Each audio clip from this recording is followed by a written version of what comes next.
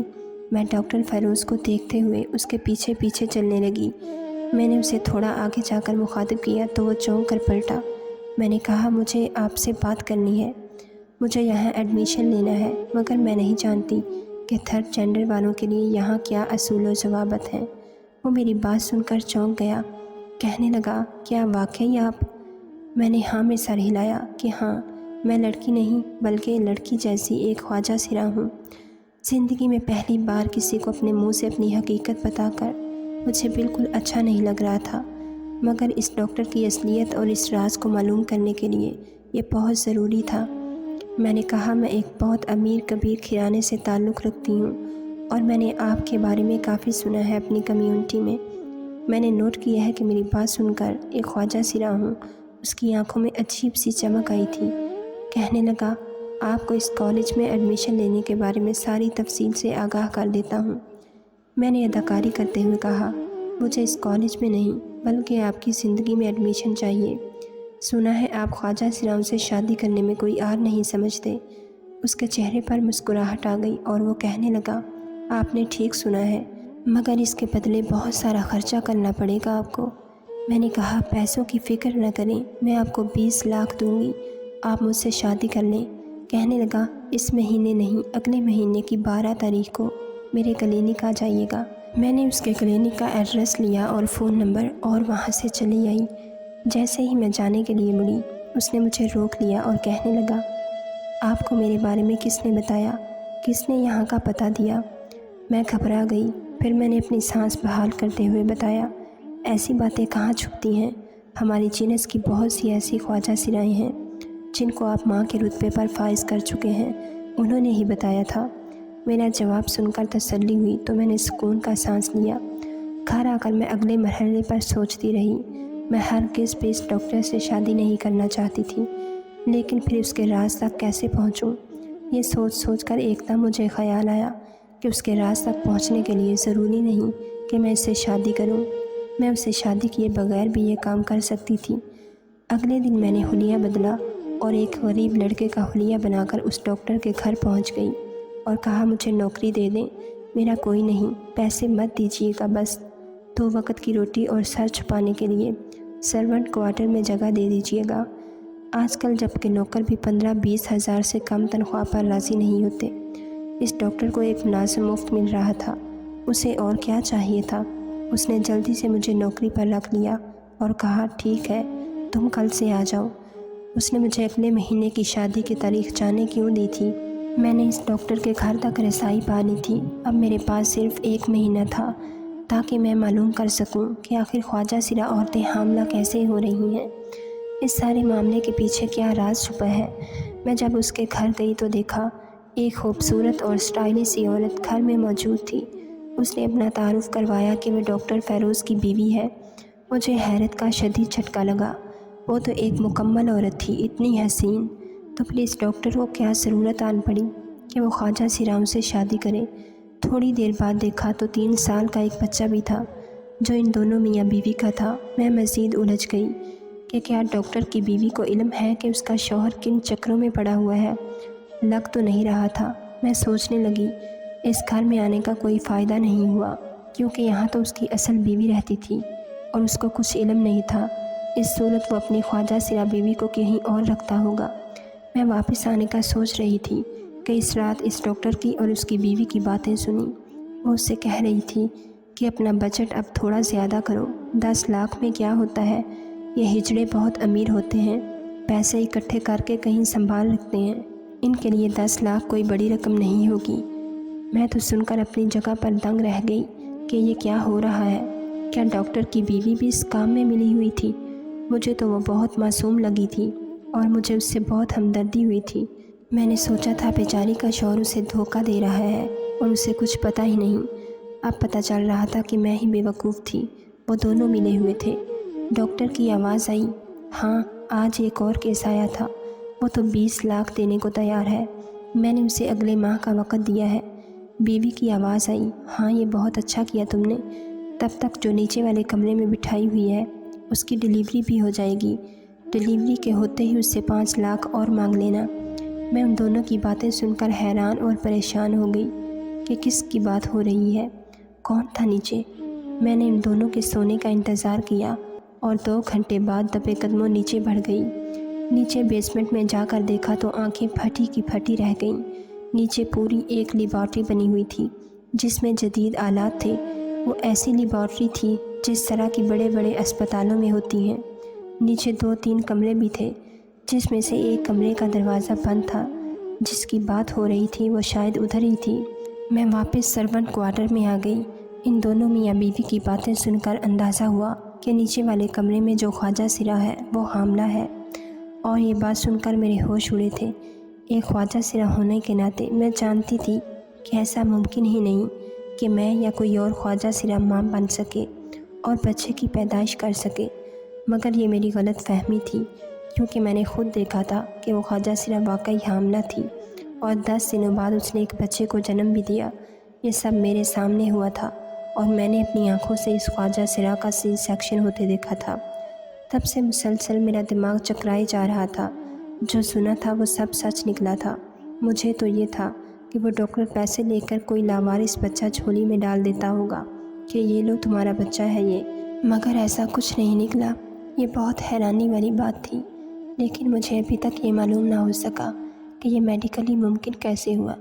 میں نے انٹر کیا تھا اور میں اچھے سے واقف تھی کہ ایسا نہیں ہو سکتا، مگر اب لگ رہا تھا جیسے دنیا میں سب ممکن ہے۔ میں نے گروجی کو فون کر کے سب بتایا تو انہوں نے کہا، اگر تو واقعی سب سچ ہے تو پھر تو بھی اس ڈاکٹر سے شادی کر لے۔ میں نے کہا، وہ صرف بچے کا تحفہ دیتا ہے، بیوی بنا کر ہمیشہ کے لیے پاس نہیں رکھتا۔ گروجی بولی، ہمیں بھی بس تیرا بچہ ہی چاہیے، تو بس اب واپس آ جا اور اس سے شادی کر لینا۔ میں ابھی کچھ دن مزید یہاں رہنا چاہتی تھی، مگر گروجی کا حکم تھا تو مجھے گھر جانا ہی تھا۔ ابھی میں کپڑے رکھ ہی رہی تھی کہ ڈاکٹر صاحب کی بیگم نے مجھے بلایا اور ایک لسٹ دیتے ہوئے کہا، یہ سامان ایک سٹور سے ملے گا، جلدی سے جاؤ اور لے کر آؤ۔ میں نے باہر آتے ہوئے لسٹ پر ایک نظر ڈالی اور پڑھنے کی کوشش کی، مگر مجھے 1-2 لفظ کے سوا باقی کچھ سمجھ نہ آیا۔ سیلس مین نے بھی بڑی احتیاط سے سارا سامان پیک کر کے دیا تھا، ورنہ میں راستے میں ہی دیکھ لیتی کہ اندر کیا چیزیں ہیں۔ گھر جا کر سامان دیا تو وہ جلدی سے لے کر نیچے لیب میں چلی گئیں۔ ڈاکٹر تو پہلے ہی بھی وہیں تھا، میں بھی چھپ کر ان کے پیچھے چلی گئی۔ ان کی باتیں سن کر میں دنگ رہ گئی۔ وہ دونوں اب آگے کی پلاننگ کر رہے تھے۔ ڈاکٹر نے کہا، تم نے سلوکیسی کا سامان منگوا لیا، دیکھ لینا کہ کوئی چیز کم تو نہیں۔ ڈاکٹر کی بیوی کی آواز آئی، سب کچھ مکمل ہے، بس تم نے آپریشن کر کے یوٹرس اور ووم اس کے جسم کے اندر پلانٹ کرنی ہے۔ ان کا سارا سچ مجھے ان دونوں کی زبانی ہی پتہ چل گیا۔ سارا سچ جان کر میرے سر پر جیسے قیامت ٹوٹ پڑی۔ مجھے یقین نہ آیا کہ وہ دونوں اس حد تک جا سکتے ہیں۔ سائنس نے واقعی بہت ترقی کر لی تھی، تبھی تو 5 عورتوں کے لیے سروگیسی اور IMF جیسے طریقے متعارف کروا دیے۔ اس میں یہ ہوتا ہے کہ جو عورت یا مرد ماں بننے کی صلاحیت نہیں رکھتے، ان کے جسم سے خلیے لے کر لیبارٹری میں ایک ایمبریو بنا دیا جاتا ہے، جس کو لیبارٹری میں ہی وہ سارا ماحول دیا جاتا ہے جو ایک بچے کو اپنی ماں کے پیٹ میں ملتا ہے۔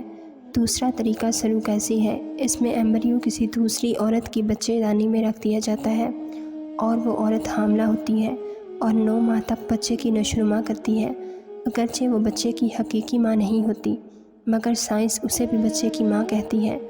اب چونکہ وہ ڈاکٹرز تھے اور باہر سے پڑھ کر آئے تھے جہاں یہ طریقے بہت عام تھے، تو انہوں نے اس کا اطلاق پاکستان میں کرنا چاہا، مگر لوگ ابھی اتنی آگاہی نہیں رکھتے تھے، اس لیے راضی نہ ہوئے۔ پھر انہوں نے ایک اور تجربہ کرنے کا سوچا، ٹرانسجینڈر یعنی خواجہ سراؤں میں آپریشن کر کے بچہ دانی پلانٹ کر دیتے۔ وہ ڈاکٹر اور اس کی بیوی اپنے سپرمز اور ایگ سیل سے بنا ایمبریو اس خواجہ سرا کے اندر پلانٹ کی جگہ بچے دانی میں رکھ دیتے، یوں وہ حاملہ ہو جاتی اور بعد میں سی سیکشن سے بچے کی پیدائش بھی ہو جاتی۔ وہ بیچاری سمجھتی کہ یہ بچہ اس کا اپنا ہے، جبکہ اس بچے کے حقیقی ماں باپ وہ ڈاکٹر اور اس کی بیوی ہوتے۔ انہوں نے شروع میں یہ کام ایک نئے تجربے کے طور پر کیا تھا، مگر پھر پیسوں کے لالچ میں کرنا شروع کر دیا۔